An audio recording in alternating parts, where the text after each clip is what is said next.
El Génesis revisado 2 viene del espacio exterior parte 1. Fue el proyecto Voyager el que centró nuestra atención en la importancia de las colisiones, reconoció Edward Stone del Instituto de Tecnología de California, Caltech, el científico jefe del programa Voyager. Los choques cósmicos fueron potentes escultores del sistema solar. Los sumerios dejaron claro, 6000 años antes, el mismo hecho. En el centro de su cosmogonía, visión del mundo y religión fue un evento cataclísmico que llamaron la Batalla Celestial. Fue un evento al que se hicieron referencias en diversos textos, himnos y proverbios sumerios, tal como lo encontramos en los libros bíblicos de Salmos, Proverbios, Job y varios otros. Pero los sumerios también describieron el evento en detalle, paso a paso, en un texto extenso que requería 7 tablillas. De su original sumerio solo se han encontrado fragmentos y citas. El texto casi completo nos ha llegado en el idioma acadio, el idioma de los asirios y babilonios que siguieron a los sumerios en Mesopotamia.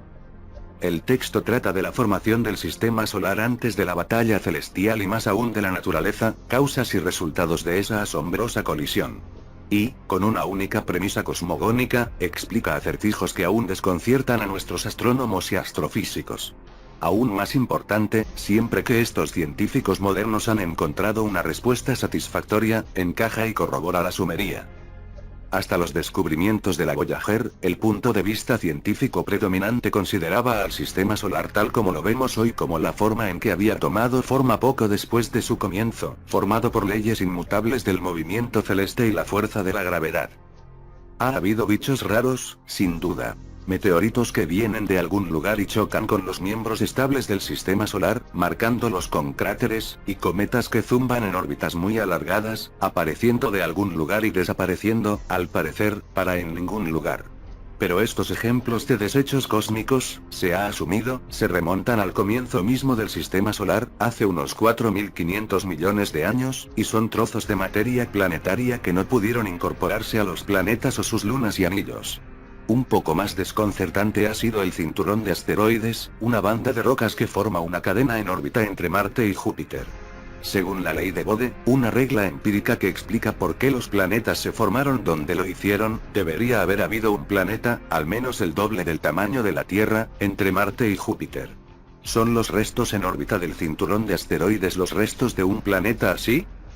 La respuesta afirmativa está plagada de 2 problemas. La cantidad total de materia en el cinturón de asteroides no se suma a la masa de tal planeta, y no hay una explicación plausible de lo que pudo haber causado la ruptura de un planeta tan hipotético. Si es una colisión celeste, ¿cuándo, con qué y por qué? Los científicos no tuvieron respuesta. La comprensión de que tenía que haber una o más colisiones importantes que cambiaron el sistema solar desde su forma inicial se volvió ineludible después del sobrevuelo de Urano en 1986, como ha admitido el Dr. Stone.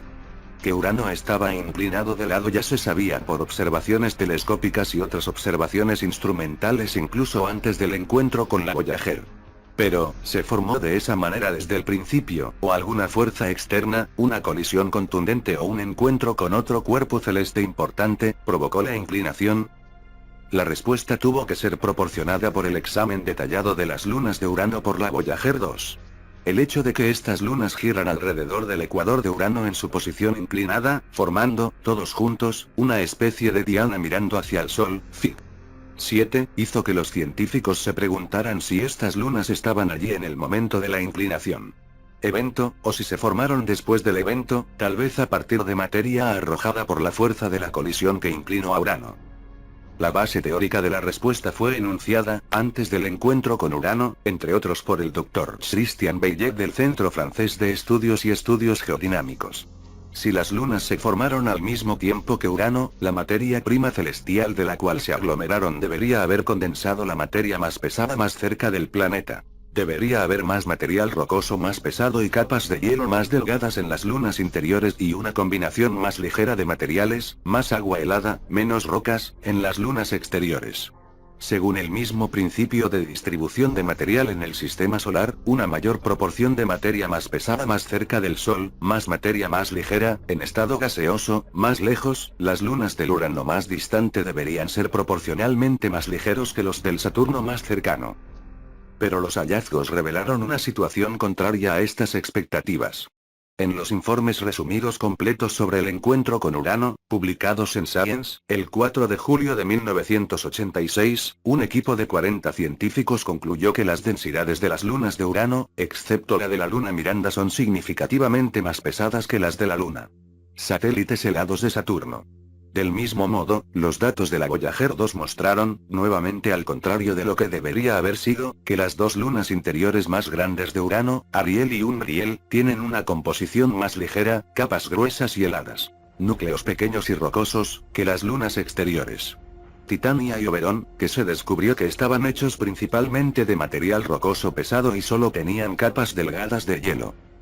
Estos hallazgos de la Voyager 2 no fueron las únicas pistas que sugirieron que las lunas de Urano no se formaron al mismo tiempo que el planeta en sí, sino algo más tarde, en circunstancias inusuales.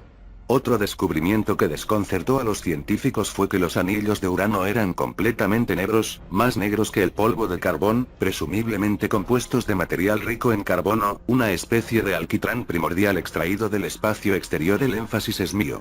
Estos anillos oscuros, deformados, inclinados y extrañamente elípticos, eran bastante diferentes a los brazaletes simétricos de partículas heladas que rodean Saturno.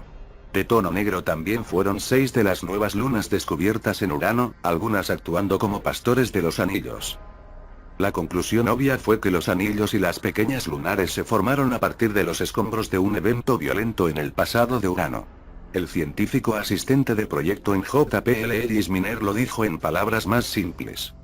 Una posibilidad probable es que un intruso de fuera del sistema de Urano entró y golpeó una luna que alguna vez fue más grande y lo suficientemente fuerte como para haberla fracturado.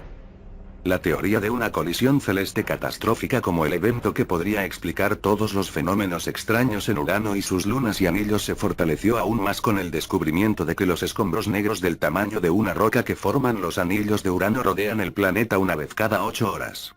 Una velocidad que es el doble de la velocidad de la propia revolución del planeta alrededor de su eje. Esto plantea la pregunta, ¿cómo se impartió esta velocidad mucho mayor a los escombros en los anillos? Con base en todos los datos anteriores, la probabilidad de una colisión celeste surgió como la única respuesta plausible. Debemos tener en cuenta la gran posibilidad de que las condiciones de formación de satélites se vieron afectadas por el evento que creó la gran oblicuidad de Urano, declaró el equipo de 40 científicos.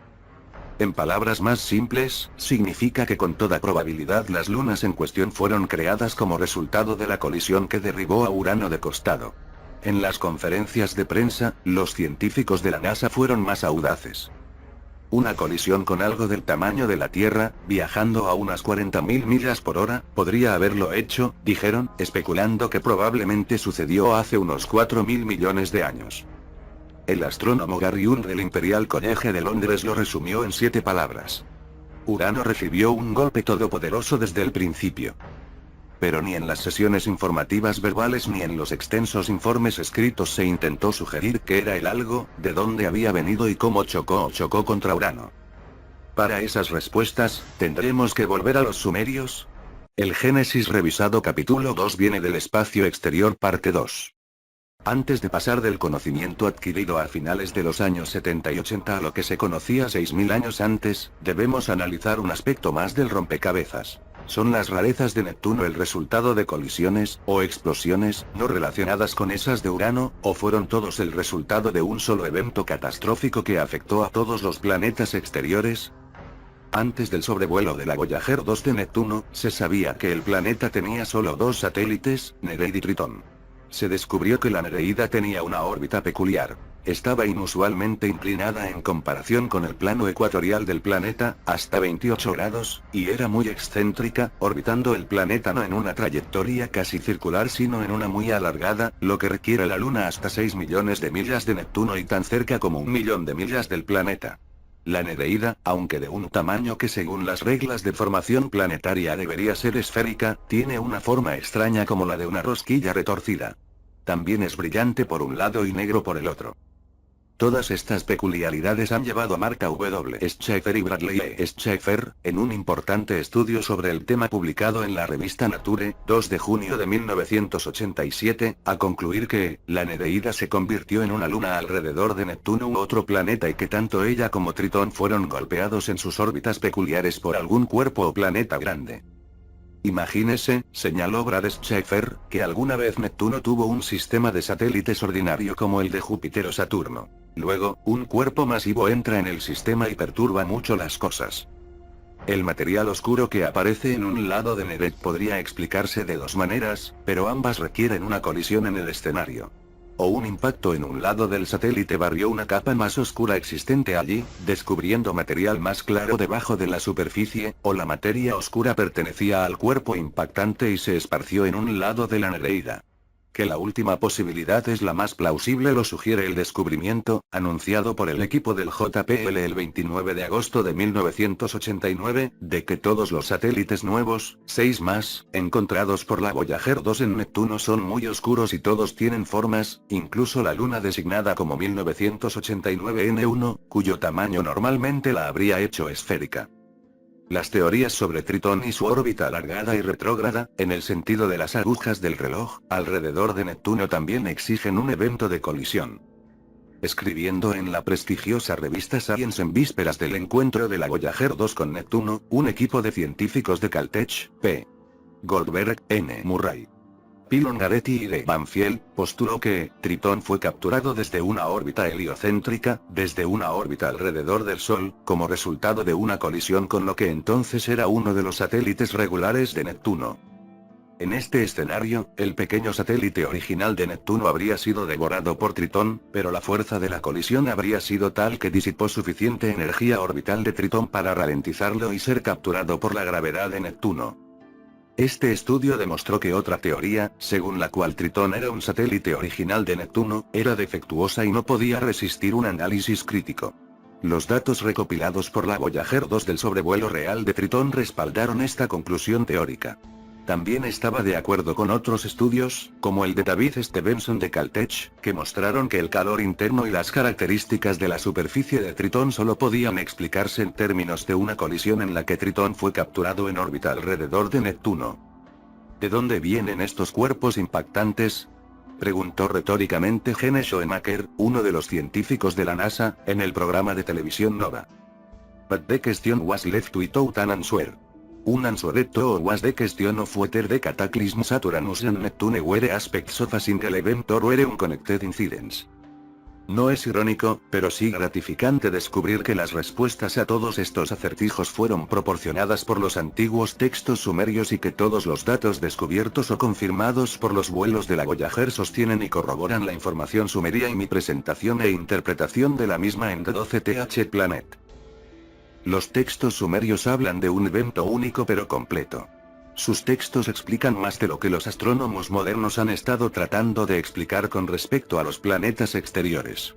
Los textos antiguos también explican asuntos más cercanos a casa, como el origen de la Tierra y su luna, del cinturón de asteroides y los cometas. Los textos luego relatan un cuento que combina el credo de los creacionistas con la teoría de la evolución, un cuento que ofrece una explicación más exitosa que la concepción moderna de lo que sucedió en la Tierra y cómo surgieron el hombre y su civilización. Todo comenzó, relatan los textos sumerios, cuando el sistema solar aún era joven. El Sol, Apsu en los textos sumerios, que significa uno que existe desde el principio, su pequeño compañero Munu, uno que nació, nuestro Mercurio, y más lejos Tiamat, doncella de la vida, fueron los primeros miembros del sistema solar. Se expandió gradualmente por el nacimiento de 3 pares planetarios, los planetas que llamamos Venus y Marte entre Munu y Tiamat, el par gigante Júpiter y Saturno, para usar sus nombres modernos, más allá de Tiamat, y Urano y Neptuno más lejos, Fig. 8. En este sistema solar original, todavía inestable poco después de su formación, calculé el tiempo hace unos 4.000 millones de años, apareció un invasor. Los sumerios lo llamaron Nibiru. Los babilonios lo rebautizaron como Marduk en honor a su dios nacional. Apareció desde el espacio exterior, desde las profundidades, en palabras del texto antiguo. Pero a medida que se acercaba a los planetas exteriores de nuestro sistema solar, comenzó a ser atraído hacia él. Como era de esperar, el primer planeta exterior que atrajo a Nibiru con su atracción gravitacional fue Neptuno, Ea, el cuya casa es el agua, en sumerio. El que lo engendró fue Ea, explicaba el texto antiguo. Nibiru/Marduk en sí era un espectáculo para la vista. Seductor, chispeante, elevado, señorial son algunos de los adjetivos que se utilizan para describirlo. Chispas y destellos salieron disparados hacia Neptuno y Urano mientras pasaba cerca de ellos. Podría haber llegado con sus propios satélites ya orbitando, o podría haber adquirido algunos como resultado de la atracción gravitacional de los planetas exteriores. El texto antiguo habla de sus miembros perfectos. Difícil de percibir. 4 eran sus ojos, 4 eran sus oídos. Al pasar cerca de Ea/Neptuno, el costado de Nibiru/Marduk comenzó a hincharse como si tuviera una segunda cabeza. Fue entonces cuando el bulto se desgarró para convertirse en la luna de Neptuno, Tritón. Un aspecto que habla fuertemente a favor de esto es el hecho de que Nibiru/Marduk ingresó al sistema solar en una órbita retrógrada, en el sentido de las agujas del reloj, contraria a la de los otros planetas, Fig. 9. Solo este detalle sumerio, según el cual el planeta invasor se movía en contra del movimiento orbital de todos los demás planetas, puede explicar el movimiento retrógrado de Tritón, las órbitas altamente elípticas de otros satélites y cometas, y los otros eventos importantes que tenemos aún por abordar. Se crearon más satélites cuando Nibiru/Marduk pasó por Anu/Urano. Al describir este paso de Urano, el texto establece que Anu engendró los 4 vientos, una referencia tan clara como se podría esperar a las 4 lunas principales de Urano que se formaron, ahora sabemos, solo durante la colisión que Urano inclinado. Al mismo tiempo, aprendemos de un pasaje posterior del texto antiguo que el propio Nibiru/Marduk ganó 3 satélites como resultado de este encuentro. Aunque los textos sumerios describen cómo, después de su eventual captura en la órbita solar, Nibiru/Marduk volvieron a visitar los planetas exteriores y finalmente les dieron forma en el sistema como lo conocemos hoy, el primer encuentro ya explica los diversos acertijos que la astronomía moderna enfrentó. Todavía rostro sobre Neptuno, Urano. Más allá de Neptuno y Urano, Nibiru/Marduk fue atraído aún más hacia el medio del sistema planetario cuando alcanzó los inmensos tirones gravitacionales de Saturno, Ansar, el más importante de los cielos, y Júpiter, Quisar, el más importante de los cielos. Las tierras firmes. Cuando Nibiru/Marduk se acercó y se paró como en combate cerca de Ansar/Saturno, los dos planetas se besaron los labios. Fue entonces cuando el destino, el camino orbital, de Nibiru/Marduk cambió para siempre. También fue entonces cuando el satélite principal de Saturno, Gaga, el eventual Plutón, fue alejado en la dirección de Marte y Venus, una dirección posible solo por la fuerza retrógrada de Nibiru/Marduk. Haciendo una vasta órbita elíptica, Gaga finalmente regresó a los confines más externos del sistema solar. Allí se dirigió a Neptuno y Urano cuando pasaba por sus órbitas en el swingback. Fue el comienzo del proceso por el cual Gaga se convertiría en nuestro Plutón, con su órbita inclinada y peculiar que a veces lo lleva entre Neptuno y Urano. El nuevo destino, o camino orbital, de Nibiru/Marduk se dirigía ahora irrevocablemente hacia el antiguo planeta Tiamat. En ese momento, relativamente temprano en la formación del sistema solar, estuvo marcado por la inestabilidad, especialmente, aprendemos del texto, en la región de Tiamat. Mientras otros planetas cercanos todavía se tambaleaban en sus órbitas, Tiamat fue arrastrada en muchas direcciones por los dos gigantes más allá de ella y los dos planetas más pequeños entre ella y el Sol. Uno de los resultados fue el desgarro de ella, o la reunión a su alrededor, de una hueste de satélites furiosos de rabia, en el lenguaje poético del texto, llamado por los eruditos la epopeya de la creación. Estos satélites, monstruos rugientes, estaban revestidos de terror y coronados de halos, girando furiosamente y orbitando como si fueran dioses celestiales. Planetas. Lo más peligroso para la estabilidad o seguridad de los otros planetas era el líder del anfitrión de Tiamat, un gran satélite que creció hasta alcanzar un tamaño casi planetario y estaba a punto de alcanzar su destino independiente, su propia órbita alrededor del Sol. Tiamat le lanzó un hechizo para que se sentara entre los dioses celestiales y ella lo exaltó. Se llamó en sumerio Kingu, gran emisario. Ahora el texto levantó el telón del drama que se desarrollaba. Lo he contado, paso a paso, en The 12th Planet. Como en una tragedia griega, la batalla celestial que siguió fue inevitable ya que las fuerzas gravitacionales y magnéticas entraron en juego inexorablemente, lo que llevó a la colisión entre el Nibiru/Marduk que se aproximaba con sus 7 satélites, vientos en el texto antiguo, y Tiamat y su anfitrión de 11 satélites encabezados por Kingu. El Génesis revisado capítulo 2 viene del espacio exterior parte 3. Aunque se dirigían en un curso de colisión, Tiamat orbitando en sentido contrario a las agujas del reloj y Nibiru/Marduk en el sentido de las agujas del reloj, los dos planetas no chocaron, un hecho de importancia astronómica cardinal. Fueron los satélites, o vientos significado literal sumerio, los que están al lado de Nibiru/Marduk los que se estrellaron contra Tiamat y chocaron con sus satélites. En el primer encuentro de este tipo, Fig 1-0, la primera fase de la batalla celestial, los cuatro vientos que él estacionó que nada de ella podía escapar. El viento del sur, el viento del norte, el viento del este, el viento del oeste. Cerca de su costado sostenía la red, el regalo de su abuelo Anu quien trajo el viento maligno, el torbellino y el huracán. Envió los vientos que había creado, los 7. Para molestar a Tiamat en su interior, se levantaron detrás de él. Estos vientos o satélites de Nibiru/Marduk, los 7, fueron las principales armas con las que Tiamat fue atacado en la primera fase de la batalla celestial, Fig 10. Pero el planeta invasor también tenía otras armas.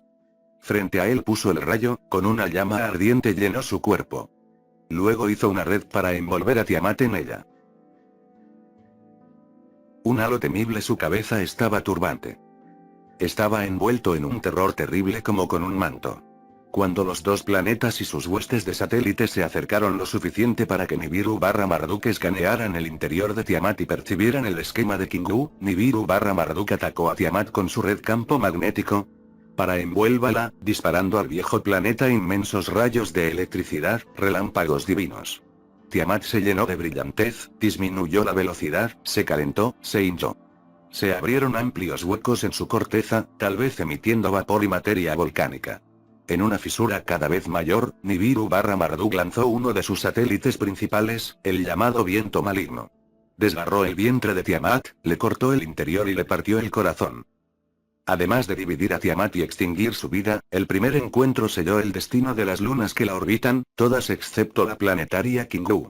Atrapados en la red, la atracción magnética y gravitacional, de Nibiru/Marduk, destrozados, los miembros de la banda de Tiamat fueron arrojados de su curso anterior y forzados a nuevos caminos orbitales en la dirección opuesta. Temblando de miedo, dieron la espalda. Así se crearon los cometas. Así, aprendemos de un texto de 6000 años de antigüedad, si los cometas obtuvieron sus órbitas muy elípticas y retrógradas.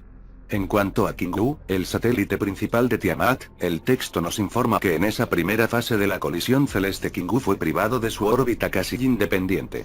Nibiru/Marduk le quitó su destino.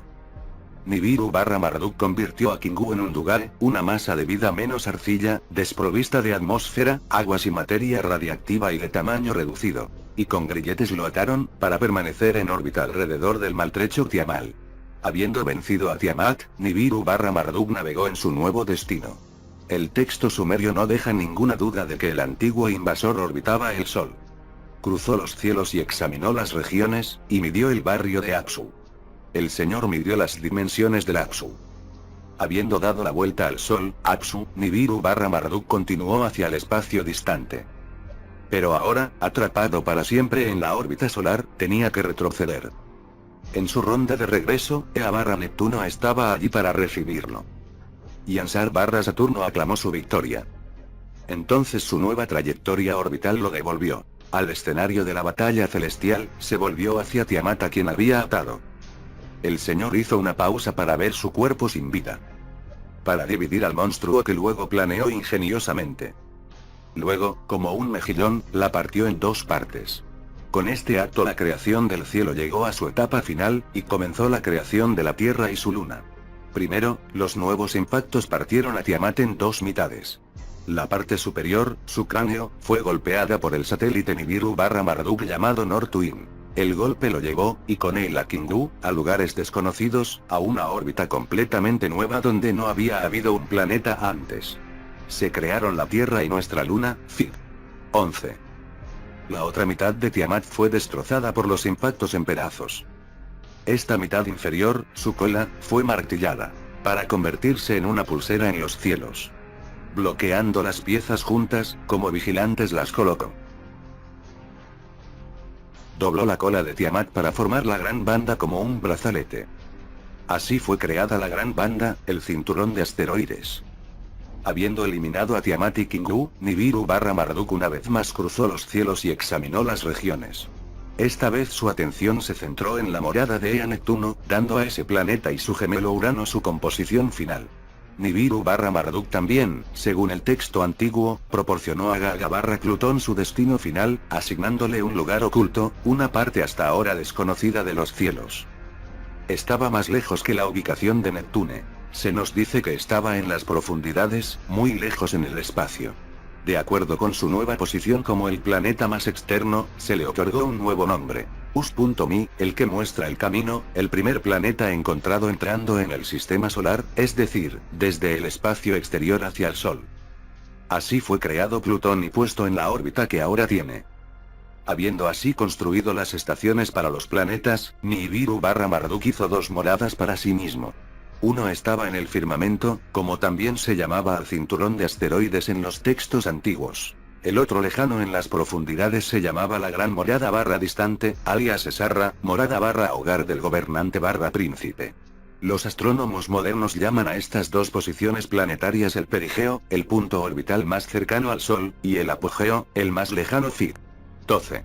Es una órbita, como se concluye a partir de la evidencia acumulada en el 12º planeta, que tarda 3600 años terrestres en completarse.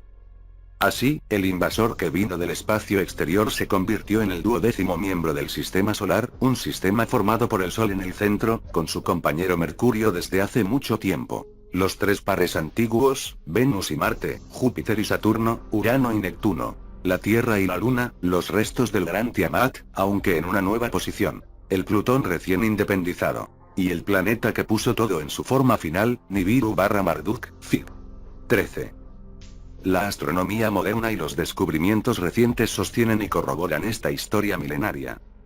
Cuando no se había formado la Tierra. En 1766 J.B. Titius propuso y en 1772 Johann Elert Bode popularizó lo que se conoció como ley de Bode, que mostraba que las distancias planetarias siguen, más o menos, la progresión 0, 2, 4, 8, 16, etc., si la fórmula se manipula multiplicando por 3, sumando 4 y dividiendo por 10.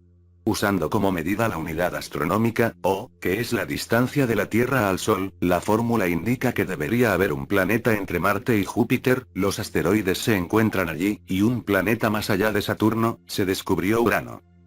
La fórmula muestra desviaciones tolerables hasta que uno llega a Urano pero se sale de control a partir de Neptuno. La ley de Bode, a la que se llegó empíricamente, utiliza la Tierra como punto de partida aritmético. Pero según la cosmogonía sumeria, al principio estaba Tiamat entre Marte y Júpiter, mientras que la Tierra aún no se había formado.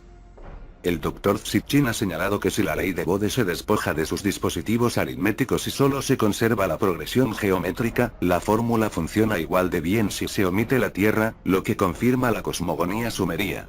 IA.